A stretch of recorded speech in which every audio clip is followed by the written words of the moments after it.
ہزاروں سال پہلے کی بات ہے۔ یہ زمین بالکل ویران تھی، نہ انسان، نہ شہر، نہ آبادیاں، صرف ایک ہی مخلوق یہاں آباد تھی، وہ تھے جنات۔ جنات کے قبیلے زمین کے کونے کونے میں پھیلے ہوئے تھے، مگر ان کے درمیان ہمیشہ لڑائیاں، جھگڑے، فساد اور خونریزی جاری رہتی تھی۔ پوری زمین میدان جنگ بن چکی تھی۔ یہ منظر اللہ رب العزت کی بارگاہ میں پیش ہوا تو اللہ تعالیٰ نے فیصلہ فرمایا، زمین کو اس فساد سے پاک کر دیا جائے۔ فرشتوں کو حکم دیا گیا، وہ بڑے بڑے لشکروں کی صورت میں زمین پر اترنے لگے اور جنات پر زبردست حملہ کر دیا۔ جنات نے مقابلہ کرنے کی کوشش تو کی، مگر اللہ کے حکم کے سامنے وہ بے بس ہو چکے تھے۔ اس حملے میں بے شمار جنات ہلاک ہوئے، اور جو بچ گئے وہ پہاڑوں، جنگلوں اور دور دراز جزیروں میں چھپ گئے۔ انہی جنات میں ایک نہایت ہی نیک اور عبادت گزار جن تھا، جس کا نام تھا عزازیل۔ عزازیل باقی جنوں سے مختلف تھا، وہ فساد سے بالکل الگ رہتا اور دن رات عبادت کرتا رہتا تھا۔ جب فرشتے جنات کے خلاف لڑنے آئے تو عزازیل نے کھل کر فرشتوں کا ساتھ دیا۔ فرشتے اس کی عبادت اور اخلاص سے بہت امپریس ہوئے۔ جب جنگ ختم ہوئی تو وہ اسے اپنے ساتھ آسمانوں پر لے گئے۔ اب عزازیل فرشتوں کی محفلوں میں رہنے لگا۔ وقت کے ساتھ ساتھ اس کا علم اور عبادت میں مقام بڑھتا چلا گیا، حتیٰ کہ اللہ تعالیٰ کے ہاں اس کا درجہ بہت بلند ہو گیا۔ مگر اسی دوران اس کے دل میں ایک خاموش خواہش نے جگہ بنانا شروع کی، کاش زمین کی خلافت مجھے عطا ہو جائے۔ وقت گزرتا جا رہا تھا، پھر ایک دن اللہ رب العزت کی طرف سے ایک اعلان ہوا، ایک ایسا اعلان جو سب کچھ بدل دینے والا تھا۔ اللہ تعالیٰ نے ارشاد فرمایا، میں زمین میں اپنا ایک خلیفہ بنانے والا ہوں۔ تمام مخلوقات میں ہلچل مچ گئی۔ سب کے ذہن میں یہی سوال تھا کہ زمین پر اللہ کا نائب کون ہوگا؟ فرشتے زمین پر اس سے پہلے جنات کا فساد دیکھ چکے تھے، تو انہوں نے حیران ہو کر اللہ رب العزت سے عرض کیا، کیا تو زمین میں ایسے کو خلیفہ بنائے گا جو فساد کرے گا اور خون بہائے گا؟ حالانکہ ہم ہر وقت تیری تسبیح اور پاکی بیان کرتے ہیں۔ اللہ تعالیٰ نے ارشاد فرمایا، میں وہ جانتا ہوں جو تم نہیں جانتے۔ دوسری طرف عزازیل یہ اعلان سنتے ہی بہت خوش ہوا۔ وہ بہت کانفیڈنٹ تھا کہ اللہ کے ہاں اس کا جو مقام ہے، اس لیے اب اس زمین کی خلافت تو اسے ہی ملنے والی ہے۔ لیکن پھر ایک ایسا واقعہ ہوا جس نے سب کو حیران کر دیا۔ اللہ تعالیٰ نے حضرت اسرائیل علیہ السلام کو حکم دیا کہ وہ زمین کے مختلف علاقوں سے مٹی جمع کریں۔ حضرت اسرائیل علیہ السلام نے پہاڑوں، میدانوں، ریگستانوں اور زرخیز زمینوں ہر جگہ سے تھوڑی تھوڑی مٹی جمع کی۔ یہ مٹی مختلف رنگوں کی تھی، کسی جگہ کی مٹی نرم تھی اور کسی کی سخت۔ اس مٹی سے اب اللہ تعالیٰ نے ایک نئی مخلوق تخلیق فرمانا شروع کی، انسان۔ جب پہلے انسان کی تخلیق مکمل ہوئی تو اس کا نام رکھا گیا آدم۔ پھر اللہ تعالیٰ نے ان میں روح پھونکی اور یوں انسانیت کی ابتدا ہو گئی۔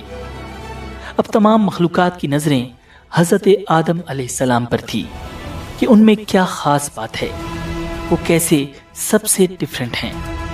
اب اللہ رب العزت نے حضرت آدم علیہ السلام کو خاص علم عطا کرنا شروع کیا، ایسا علم جو اس سے پہلے کسی کو بھی نہیں دیا گیا تھا، نہ فرشتوں کو، نہ جنات کو۔ اب اس علم سے متعلق امتحان لینے کی باری تھی۔ اللہ تعالیٰ کی طرف سے فرشتوں اور حضرت آدم علیہ السلام کا امتحان لیا گیا۔ فرشتے کسی سوال کا جواب نہ دے سکے، جبکہ حضرت آدم علیہ السلام نے تمام سوالوں کے ٹھیک ٹھیک جواب دے دیے۔ اب فرشتوں پر بالکل واضح ہو گیا کہ انسان ان سے بہت سپیریئر ہے۔ انہوں نے اللہ رب العزت کے حضور عرض کیا، یا اللہ، ہم صرف اتنا ہی جانتے ہیں جتنا تو نے ہمیں سکھایا، بے شک تو ہی علم والا، حکمت والا ہے۔ اور پھر وہ دن آ گیا جب زمین کی خلافت کا فیصلہ کیا جانا تھا۔ مجلس میں تمام فرشتے اور عزازیل بھی موجود تھا۔ عزازیل کے دل میں انسان کے خلاف حسد کی چنگاری بھڑک رہی تھی، مگر اسے اپنی عبادت پر بہت ناز تھا اور وہ سوچ رہا تھا کہ آدم تو بیچارہ مٹی سے بنا ہے اور میں آگ سے بنا ہوں، میں ہی یقیناً اللہ کے نزدیک افضل ہوں، خلافت تو مجھے ہی ملے گی۔ اور پھر اللہ تعالیٰ نے اپنا فیصلہ سنا دیا کہ زمین پر اس کا خلیفہ انسان ہوگا۔ عزازیل پر یہ خبر بجلی بن کر گری، وہ شوق میں چلا گیا، اس کی آنکھیں غم اور غصے کی وجہ سے سرخ ہو رہی تھیں۔ اب اللہ رب العزت نے تمام فرشتوں اور عزازیل کو حکم دیا، آدم کو سجدہ کرو۔ اللہ رب العزت کے اس حکم کے ساتھ ہی تمام فرشتے فوراً سجدے میں گر گئے، سوائے عزازیل کے۔ کسی کی مجال نہ تھی کہ اللہ کے حکم کا انکار کرے، مگر وہ بدبخت گردن اکڑائے غصے اور تکبر کے ساتھ کھڑا ہوا تھا۔ دربار خداوندی میں سناٹا چھایا ہوا تھا۔ اللہ تعالیٰ نے پوچھا، تجھے کس چیز نے روکا کہ تو سجدہ نہ کرے جب میں نے تجھے حکم دیا؟ ابلیس نے تکبر سے جواب دیا، میں اس سے بہتر ہوں، تو نے مجھے آگ سے پیدا کیا اور اسے مٹی سے۔ اللہ رب العزت نے نہایت جلال سے فرمایا، نکل جا یہاں سے، تجھے یہ حق نہیں کہ یہاں تکبر کرے، یقیناً تو ذلیلوں میں سے ہے۔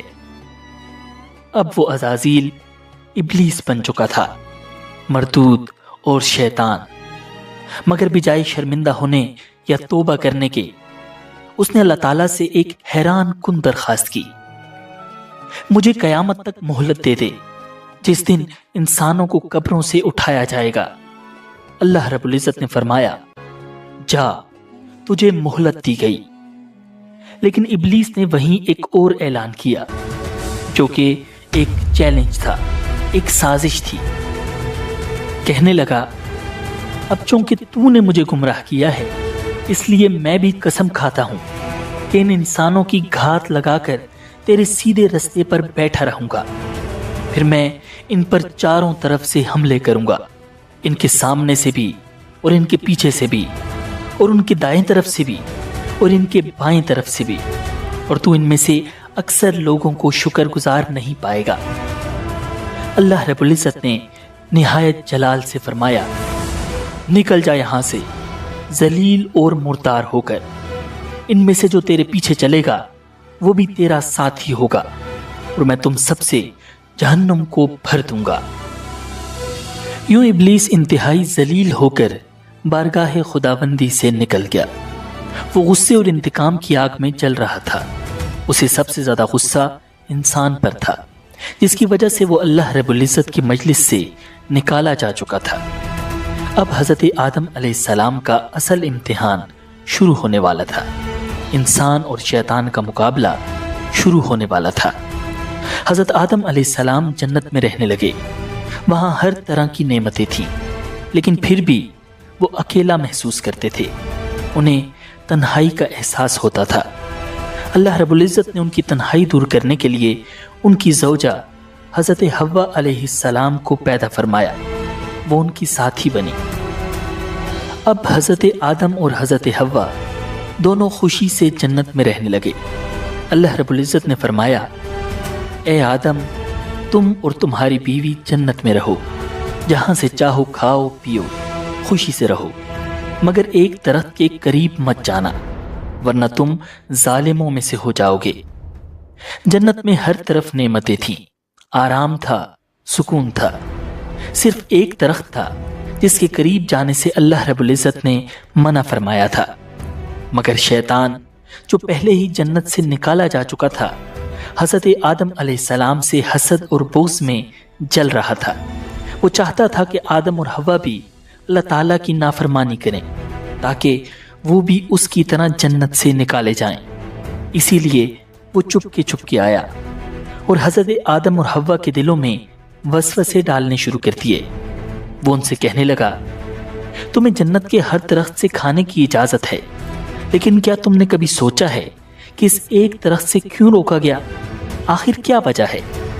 پھر اس نے جھوٹ بول کر کہا، تمہیں روکا اس لیے گیا ہے کہ اگر تم نے اس درخت کا پھل کھا لیا تو تمہیں ہمیشہ کی زندگی مل جائے گی، تم فرشتے بن جاؤ گے، تمہیں کبھی موت نہیں آئے گی۔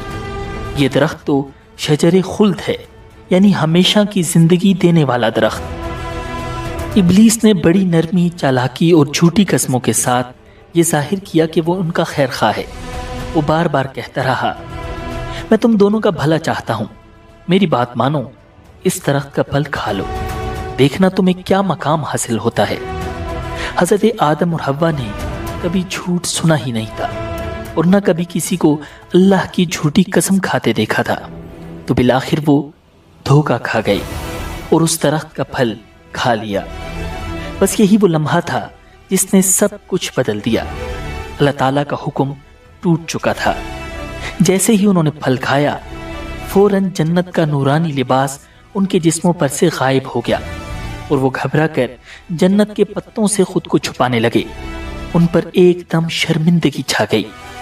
اللہ تعالیٰ نے حضرت آدم کو پکارا، کیا میں نے تمہیں اس درخت سے منع نہ کیا تھا اور یہ نہ کہا تھا کہ شیطان تم دونوں کا کھلا دشمن ہے؟ دونوں نے جب اللہ کی پکار سنی تو مارے خوف کے کانپ اٹھے۔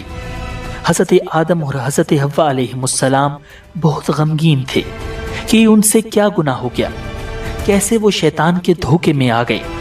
انہیں سمجھ نہیں آ رہی تھی کہ اللہ رب العزت سے معافی کیسے مانگے، مگر اللہ کی کریم ذات کو ان کی حالت پر رحم آ گیا اور اللہ تعالیٰ نے خود انہیں ایک خاص دعا سکھا دی، ربنا ظلمنا انفسنا وان لم تغفر لنا وترحمنا لنکونن من الخاسرین۔ اے ہمارے رب، ہم نے اپنی جانوں پر ظلم کیا، اگر تو ہمیں نہ بخشے اور ہم پر رحم نہ کرے تو ہم یقیناً خسارے والوں میں سے ہو جائیں گے۔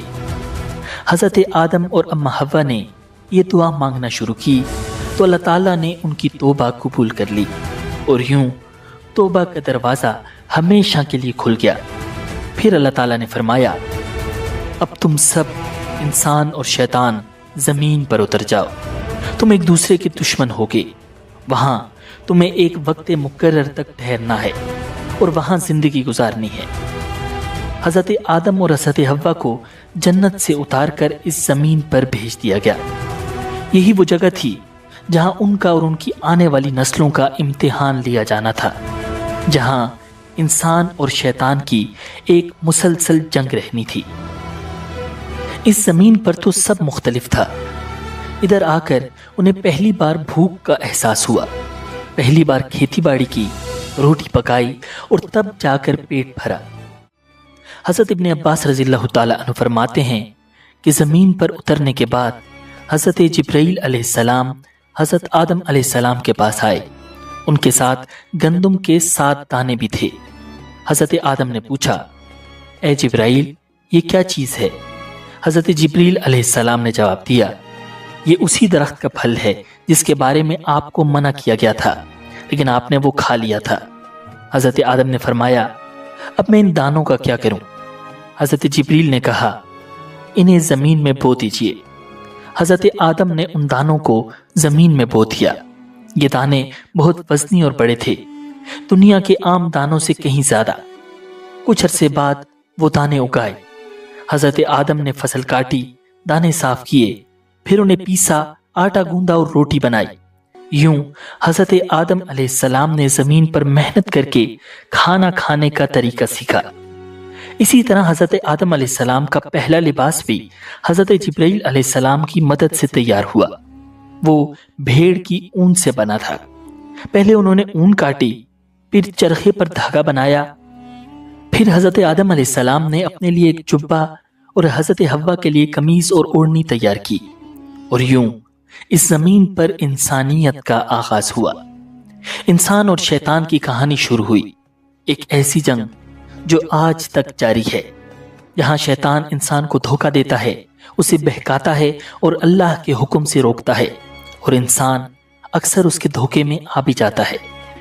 لیکن یاد رکھیں، کامیاب وہی ہے جو گناہ کے فوراً بعد اپنے باپ حضرت آدم علیہ السلام کی طرح ندامت کے ساتھ اللہ سے توبہ اور استغفار کرے، کیونکہ بے شک اللہ رب العزت کی ذات نہایت مہربان اور بخشنے والی ہے۔ اگر آپ کو یہ ویڈیو پسند آئی ہو تو اسے لائک کیجئے، اپنے خیالات کامنٹس میں بتائیں اور اسے اپنے دوستوں کے ساتھ ضرور شیئر کیجئے تاکہ سب تک یہ پیغام پہنچ سکے۔ ایسے ہی ایمان افروز واقعات کے لیے ہمارے چینل اسلامک ورلڈ ویو کو سبسکرائب کیجئے اور بیل آئیکن کو دبائیں تاکہ نئی ویڈیوز کی اطلاع آپ کو فوراً مل سکے۔ اب اگلی ویڈیو دیکھنے کے لیے یہاں کلک کیجئے۔ حضرت ابراہیم علیہ السلام اور شیطان کے پجاری نمرود کے درمیان ہونے والا عظیم مقابلہ۔ مجھے دیجئے اجازت، اللہ نگہبان۔